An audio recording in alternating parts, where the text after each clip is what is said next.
Good morning, ladies and gentlemen. This is Rusty 78609 in Central Texas, USA. Just leaving the post office in Kingsland, Texas, where I got no mail, but that's okay. Not a problemo at all. But I do like to check it every now and then just in case. But having said that, what I wanted to touch on this morning in this driving video, since I'm going to drive out to the Slab, the low water crossing on the Llano River near Kingsland, Texas, a scenic little spot where people go occasionally, not much during the week, but be that as it may, what I'm going to touch on, a viewer this morning left a comment related to apparently his experience or her experience or their experience with a Casita that they had bought and touched on all the modifications that they, quote, had to make, and wondered about the quality of the Casita RVs as a result of those, quote, modifications that they had to make.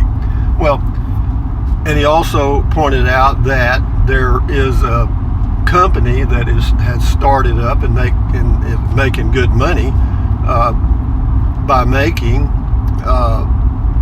modifications to Casita RVs, and they do. I've read a lot about them and I've checked their website out.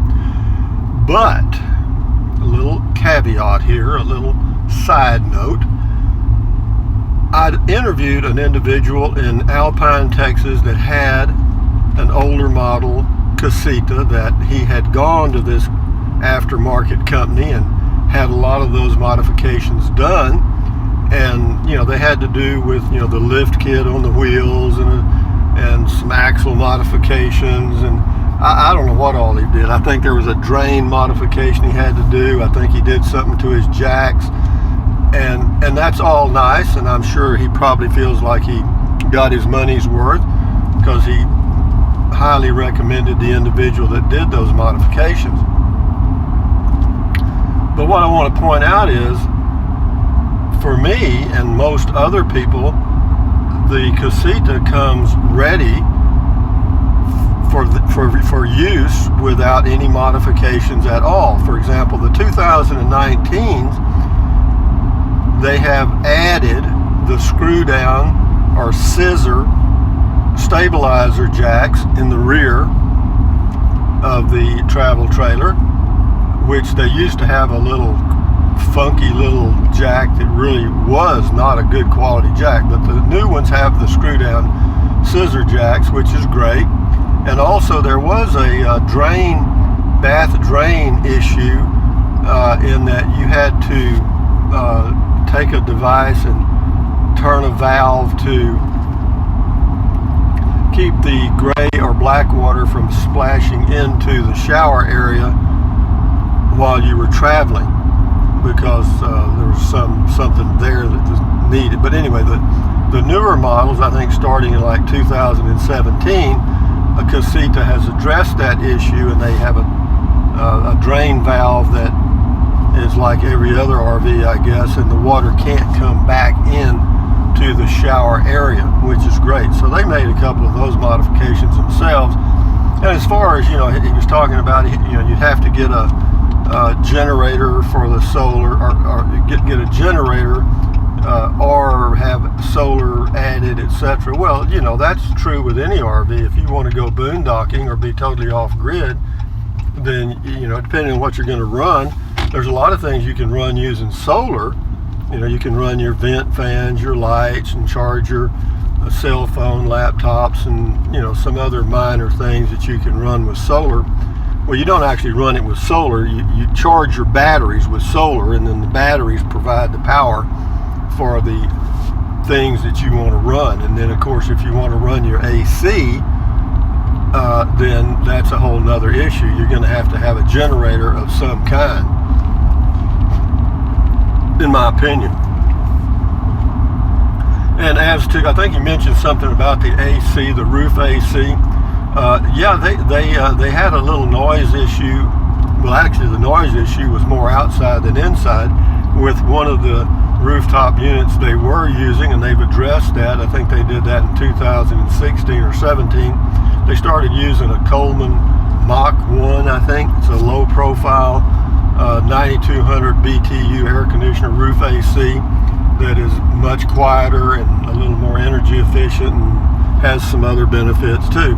But so, you kind of have to, view that comment from that person's point of view. I don't know what year model Casita they had or what, but for you Casita owners and potential owners, just be aware that it comes ready to go. I mean, let's face it. Look what I've got now. I've got a 2018 Coachman Clipper Cadet and a 16-footer. It came with nothing. It doesn't have a roof AC, and the AC it has is, it'll cool, but if it gets up around 95 to 100, it's going to struggle. And it's basic. It has 2 screw-down jacks in the back, none in the front. And I'll talk about this afternoon. Yeah, here's the low water crossing, and there's still a little water across the bridge, so we'll forget the Casita stuff for a second and go with the low water bridge. But yeah, this is the Llano River near Kingsland, Texas. Yeah, there's a guy fishing over here. We'll catch him on the way back. I've got the camera pointed off to the right. You'll see him on the way back. But yeah, it's a low water crossing. It's a granite bottom, pink granite rock all around here. That pink granite is very valuable. They use it for construction, countertops and stuff, and they use it for the exterior of buildings. And yeah, this is really, when it's like this, the Llano River is nice. I had a kayak one time. I'd come over here many years ago when the river was up, and you could put in here and then take out in Kingsland. The only problem I had, I was usually by myself. But it's not too far. There's a place you can take out that's only about 1.5 miles from that slab. So, and you can still see all the river and stuff. But anyway, enough said about that. But it is pretty here. It's a nice day, 80 degrees in central Texas. But anyway, back to the Casita. So again, for you guys that are thinking about Casitas, but if you're looking at the 16-footer and you're comparing it with the 17-foot Casita RV, be sure you look at the fine details, because the interior height of the 16-footer is 5'10", and the interior height of the 17-foot Casita is 6 feet 1.5 inches. That's what they say. And it's okay. I'm 6'2", or approximately. I'm not anymore. I'm probably 6'1" or whatever. I'm shrinking as I get older. But there's other differences too. For example, the 16-footer does not have a screen door, because it's a rounded door. It's the shape of the RV. The 17-footer has a screen door, but what they did, they kind of boxed out the entry with fiberglass to give you a flat entry so that you could have a screen door, because they don't make, or couldn't find, or maybe they didn't want to engineer a curved screen door. And yeah, and there's other subtle, for example, let me think, the air conditioner on the 16-footer is a little window air conditioner, as I recall, mounted up in the front, trapped. I'm not too sure how efficient it is, but it's probably okay. I don't know. They've had it that way for years, so maybe they've overcome some of the problems. What else? But again, if you're comparing the 16-footer with a 17-footer, just be sure you do your homework. This old guy's fly fishing. He ain't gonna catch anything, but he's having fun. I don't know that there's any trout in there, but I'm not a fisherman either. So now that we've left the slab, we'll just cruise on, and we'll Casita talk or something. But I'm looking forward to getting my Casita, and again, there's things I'm concerned about. Obviously, I've got the shower is smaller than the one I have now. We'll see how that works out. But I added the exterior or outside shower on the 17-footer that I have ordered. So that those two together, if I can't stay clean, then there's something wrong. Because if I can go camping and live in a Prius for months at a time and stay clean, I can sure do it in a 17-foot Casita, wouldn't you think? And what else? Another thing is counter space in the Casita. Even though I got the oven cover and the sink cover, whenever you're preparing food and you've got something cooking on the stove, see, your sink is going to be uncovered and your cover on your oven is going to be lifted up. I got a rattle over there. Y'all may be picking it up in the mic. I don't know, but it's a pickup, the truck rattle. But the cooking or food preparation area is limited. So what I'll have to do is adapt to using the dining table, which is just right across from the kitchen area. Should work fine. And then there's a flat surface about 1 foot wide or so, and maybe 2.5 feet long in front of where the microwave oven would be if I had got one. The RV, they all come ready for a microwave oven. The plug is there, so if you decided to add one, you could. I don't plan to get one. I'll get by it just like I'm doing now with a 2-burner stove and my heat diffuser and my instant pot. So I'm good on that. And as far as boondocking, I'll do some, but I don't think that's going to be the bulk of the camping and RVing that I do in the future. I think I will probably stay at state parks, national parks, BLMs that have water and electric, because it's just convenient. And I also want to stay at places that have internet access over my Verizon phone, because I use that as everything. That's my everything. That gets the videos done, and that gives me some entertainment. What else was I thinking about that might be it? As far as the bed, I appreciate all the input you guys gave me on the bed too, because that really, really helps. I call, as you know, I call that polishing the diamond. If you try to find the solution by yourself without any outside input, you can, but you won't have considered all of the options. You will just have considered the options that you, as an individual, can find. Now, if you open up the discussion to thousands of people like you can on YouTube, then you get all kind of ideas, and I got a lot of them. I mean, I got the whole spectrum of ideas on what to do about the sleeping arrangements, and and putting the fitted sheet on and all that. And one guy, or one individual, had a comment that I thought was interesting, and I'm still thinking about it. He said, or she, whoever it was, he said, "Why don't you just get you a pair of pajamas?" Well, there's really something in that. You know what I mean? Yeah, that eliminates the fitted sheet altogether. You're wearing it, and that's a possibility. Particularly in the fall, winter, and cooler climates, that is a very, very viable option. And the only thing I would have to do, I'm told, now I'll have to check it for myself because it may be okay for me, it is those cushions that that are in the dining area that make the bed in the 17-foot Freedom Deluxe are not the softest cushions in the world, and they don't make the best or the most comfortable bed. Well, the first 2 nights I spend in the Casita at the Corps of Engineers Park in Waco, Texas, I'll be sleeping on those cushions.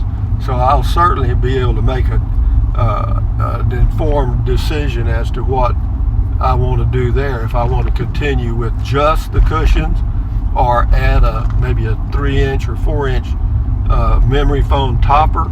The only thing I'm concerned about with the memory foam is hot.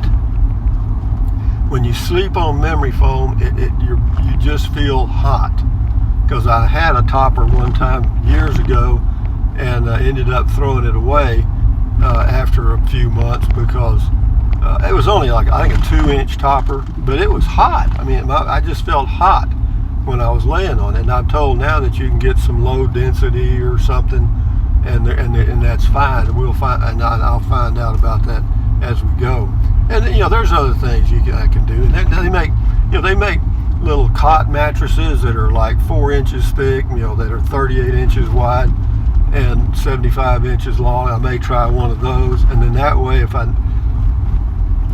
they're light enough that they can be moved easily to put a fitted sheet on. The problem I have with my mattress now is it's a regular mattress. It's a heavy mattress.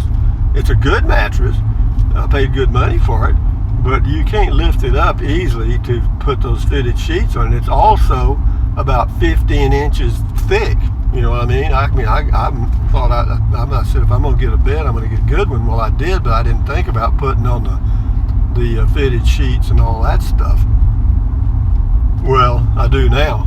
But fortunately, I only change those sheets about once every 3 weeks, because that's when I wash clothes. Not once maybe every 3 or 4 weeks. But you think, God, the sheets stink. No, they don't. Because whenever I go to bed at night, I'm clean. It's not like I'm working in the oil field, and it's a big issue. It's not.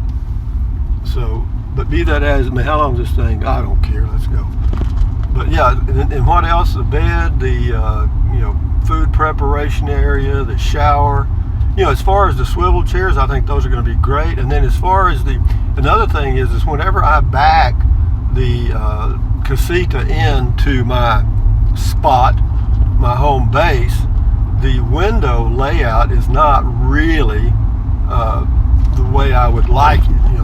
Because I'll be the dining window, where I'll be most of the time, looks out the opposite side that I look out now. Okay. Now the bedroom, there's 3 windows in the rear where the bed is, and they're big windows, and they all open out. They got screens and all that, so that's not the bed area. I got visibility everywhere back there, but at the dining table, there's only one window that looks out. Actually, I call it the wrong direction, but I guess it doesn't really matter.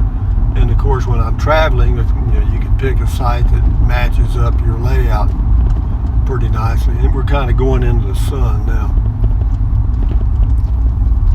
But be that as it may, other than that, I don't see me changing anything at all, because I'm satisfied. It comes with they're adding the solar outlet, so all I got to do, it's a ZAMP solar outlet, so all I have to do is just plug my ZAMP in and put my AGM battery where their lead acid battery is now, and that's done.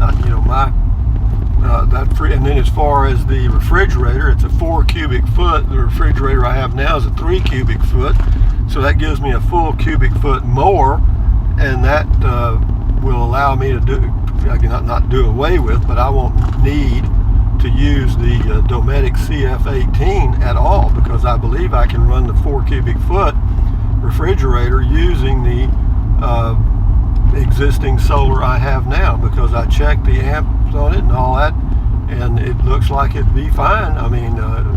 It's pretty frugal on energy, but we'll see. Those are things you don't know until you try it. But if it doesn't work, I've still got the CF18. It's not a problem when I'm boondocking. We'll turn left a little further up here, and we won't be going right into the sun.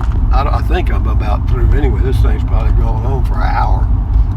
But other than those minor issues with getting the bed squared away, getting used to using the shower, probably going to make a few little tune-ups in the shower. I don't know what, but we'll see. And what else? I can't think of anything really. It doesn't have an awning, thank goodness. Jeez. That's something I never use. Every RV, they make a big deal out of that awning. And I have to tell you, you'd be better off taking an umbrella or one of those little fold-out covers that you can buy at Walmart and then just fold up and put away in the back of your vehicle. No kidding, because not only do they charge you an arm and a leg, I think it's like awning for the Casita is $800, I believe. That's a lot to me. We're going to turn a little bit left. This is going to help a little bit, I think. But anyway, guys, I'm going to end the video now, just talking about Casita. And yeah, I'm getting excited. I mean, I've lived in it in my mind, and then after I get to Casita, of course, I'll have to sell my 2018 Coachman Clipper Cadet, and we'll just see how that goes. Well, what is it? Que sera, whatever will be, and that's kind of the way you need to live life. I mean, of course, pick a direction, make every effort you can to be successful, but after that, it's que sera, whatever will be, will be. So anyway, from Central Texas, thumbs up, carpe diem, adios, bye-bye, buy anything you want, anytime. If you think about it though, use the link to Amazon products in the description of all of my videos. Why? Because I get a small commission, and it doesn't cost you 1 penny. What else? Drink plenty of water. 3 or 4 quarts a day won't hurt you. It's good for you. It'll help you avoid gout, kidney stones, and it'll also help you lose weight because you'll be full of water and you won't want to snack. You'll feel full. Okay, and there's a policeman over there. I don't know what he's doing. Okay, I guess he's parked. I don't know what the hell he's doing. Anyway, so we got plenty of water. Take deep breaths. Breathe in deep, breathe out slowly. Why? Because that relieves stress, and relieving stress does what? Lowers your blood pressure, and lowering your blood pressure is good for you. What else? Stretch, stretch, stretch. Walk, walk, walk. I've already done that this morning. I do it every morning, and sometimes I do it again in the afternoon. The weather's nice. And then what else? Stand guard at the door of your mind, because what you let in are ingredients. Don't let negative Nancy or negative Ned get you down. That's your mind. Put good stuff in it. That's your garden. You want good stuff in your garden. You don't want weeds, negative thoughts being weeds. So anyway, guys, accentuate the positive, eliminate the negative, and enjoy your life one day at a time. And we've been talking about a Casita, and got Casita on my mind. Anyway, adios amigos. Bye-bye.